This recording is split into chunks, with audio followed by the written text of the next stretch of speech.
आज मी झटपट होणारी 5 मिनिटात चिकन करी बनवली आहे। बघू शकता त्याचा कलर तर्री वगैरे किती सुंदर आलेला आहे आणि कुठलंही काही मटेरियल न जास्त गोळा करता फक्त 5 मिनिटात रेडीमेड मसाला मी तयार करून ठेवला आहे। चला तर मग वेळ न वाया घालवता आपण रेसिपी पाहूया। किलो चिकन घेतलेलं आहे इथे मी। त्यानंतर हा मसाला मी घरी तयार करून ठेवते 5 मिनिटात भाजी बनण्यासाठी। इथे मी कांदा, लसूण, अद्रक, आपले घरगुती मसाले सर्व करून असा मसाला मी रेडी करून ठेवते। हा फक्त पाण्यामध्ये टाकून 5 मिनिट तसंच ठेवायचा आहे। खूप छान होतो अशा पद्धतीने। मी याच्यामध्ये पाणी टाकून ठेवले बघू शकता।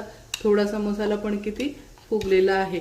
अशा पद्धतीने मी ड्राय मसाला बनवून ठेवते आणि थोडा पाणी टाकला का ओला होऊन जातो। असा मसाला रेडी केला तर भाजी अवघ्या 5 मिनिटात तयार होते। आणि कोथिंबीर घेतलेली आहे, बाकी काही साहित्य घेतलेलं नाही। जो घरगुती मसाला मी ती पेस्ट पावडर बनवून ठेवलेली ते घेतलेली आहे, कोथिंबीर आणि चिकन, बाकी काही घ्यायचं नाही। आणि तेल गॅसवर कुकर ठेवलं आहे, कुकर तापलं आहे, त्यामध्ये तेल टाकून घ्यायचं आहे।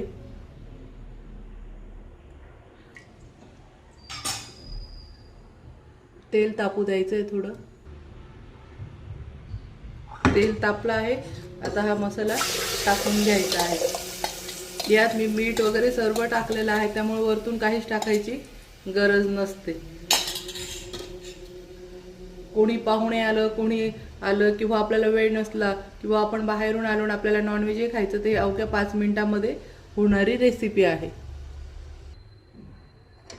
हा चांगला तेल सुटेपर्यंत मसाला यामध्ये आपण तळून घेणार आहोत परतून।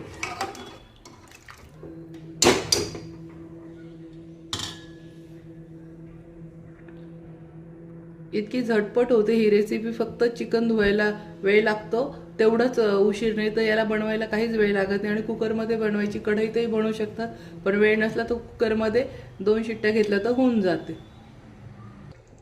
मसाला तळतोय तोपर्यंत आपण साईडला फक्त 1 ग्लास पाणी गरम करायला ठेवायचं आहे। आणि तुम्हाला जशी जेवढी ग्रेव्ही लागते तेवढं तुम्ही पाणी गरम करू शकता। ते अशा पद्धतीने सर्व मसाला तेल सुटेपर्यंत तळून घ्यायचा आहे।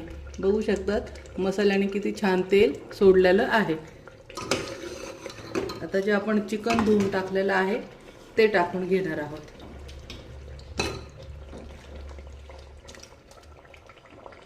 चवीला पण खूप छान लागते आणि झटपट होणारी रेसिपी आहे।